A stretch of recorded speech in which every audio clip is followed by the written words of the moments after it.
Dear student, आप सभी का मैं आज के सेशन में स्वागत कर रहा हूं, वेलकम कर रहा हूं।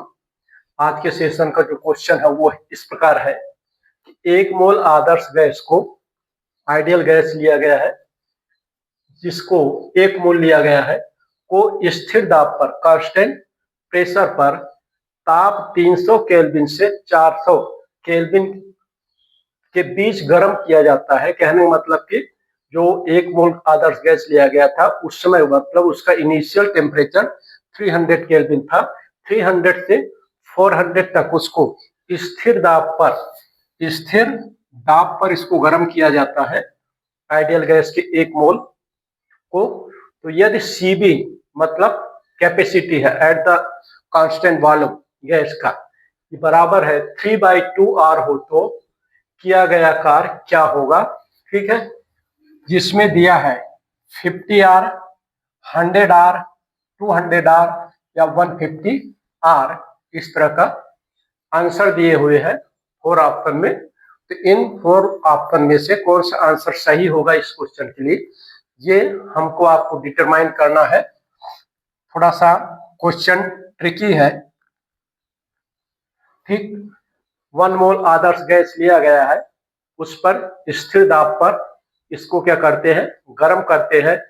300 से 400 400 के बीच तक गर्म किया जाता है। यदि हीट कैपेसिटी की value at the constant volume 3/2R हो तो क्या किया गया कार्य क्या होगा। ये W पूछा जा रहा है। तो स्थिर दाब पर सॉल्यूशन में देखते हैं क्या निकलेगा। जैसा कि आप थर्मोडायनामिक्स में पढ़े हैं, किया गया कार्य W, या तो इसको स्थिर दाब पर बोला जा रहा है। तो स्थिर दाब पर निकाय द्वारा, थर्मोडायनामिक्स निकाय है तो निकाय द्वारा किया गया कार्य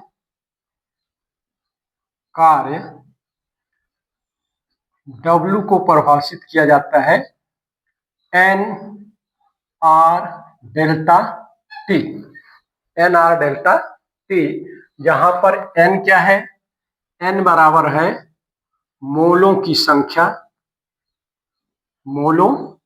संख्या को निर्देश करता है। यहां पर दिया है 1 मोल आदर्श गैस का है।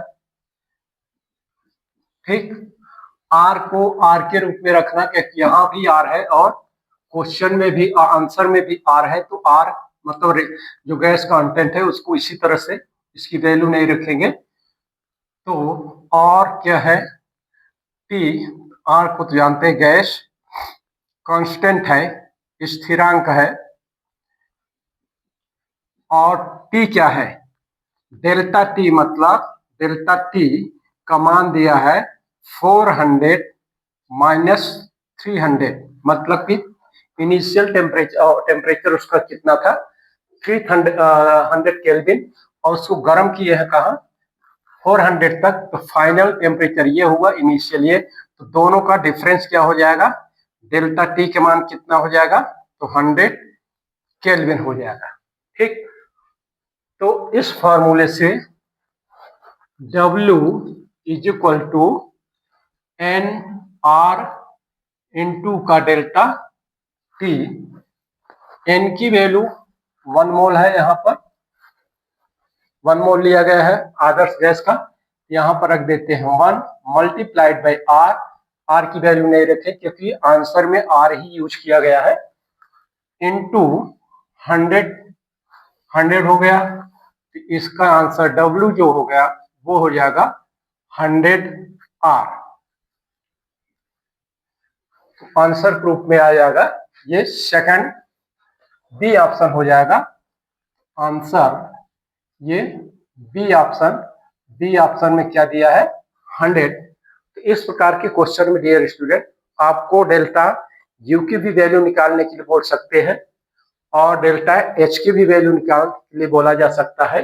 अभी इसमें डब्ल्यू भर दिया है, इसकी जगह एच, डेल्टा एच एंथैल्पी भी काउंट करने डिटरमाइन करने के लिए बोल सकते हैं, या डेल्टा यू भी कर सकते हैं।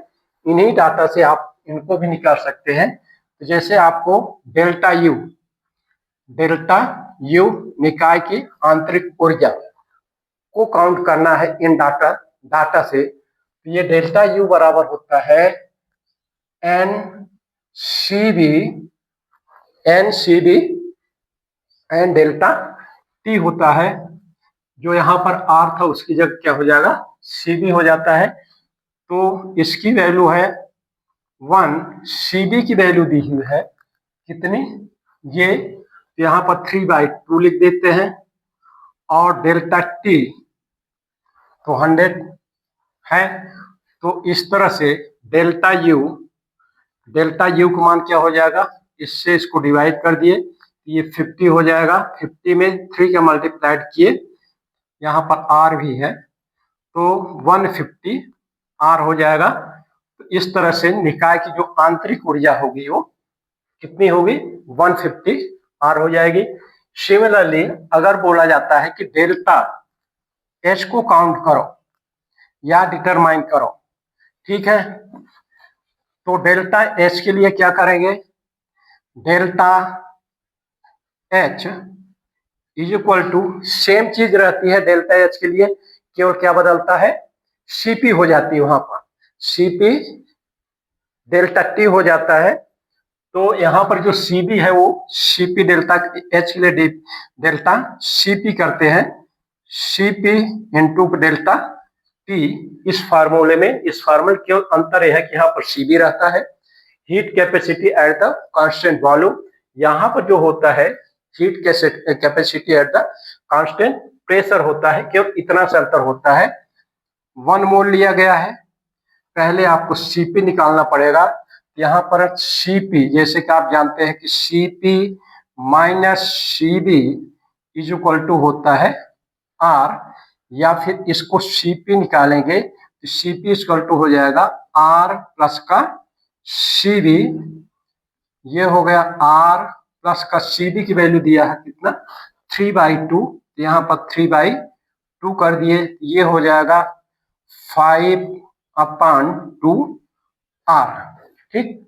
तो सीपी की वैल्यू आ गई 5/2 आर, यहाँ पर लिख दिए 5, सीपी की value 5/2 R into delta T के मान कितना है, 100 है, 100 कर दिए, ये 2 से इसको डिवाइड कर दिए, 50 हो गया, एंड 50 में 5 मल्टीप्लाइड बाय 1 कर दिए, तो ये हो जाएगा 250 आर। तो इस तरह से डेल्टा एच की वैल्यू इस क्वेश्चन के लिए क्या आएगी, इस तरह से आएगा। तो मैंने इसलिए इसको बता दिया, क्योंकि इस क्वेश्चन तो केवल डब्ल्यू पूछा गया है, लेकिन इसी क्वेश्चन के साथ डेल्टा यू का भी मान डिटरमाइन करने के लिए बोला जा सकता है, डेल्टा एच का मान भी डिटरमाइन करने के लिए बोला जा सकता है। तो इस तरह से मैंने तीनों के मान को क्या कर दिया, डिटरमाइन कर दिया। जो भी आए उसको आप इस तरह से इस फार्मूले को एट द कांस्टेंट प्रेशर के लिए यूज होता है, इनको अगर आप अपने माइंड में रखे रहेंगे, इस ऐसे क्वेश्चन को सॉल्व कर देंगे प्रॉपर वे में। नेक्स्ट वीडियो में आप सभी के लिए एक नए क्वेश्चन के आंसर के साथ पुनः इंटरेक्ट करूंगा। धन्यवाद।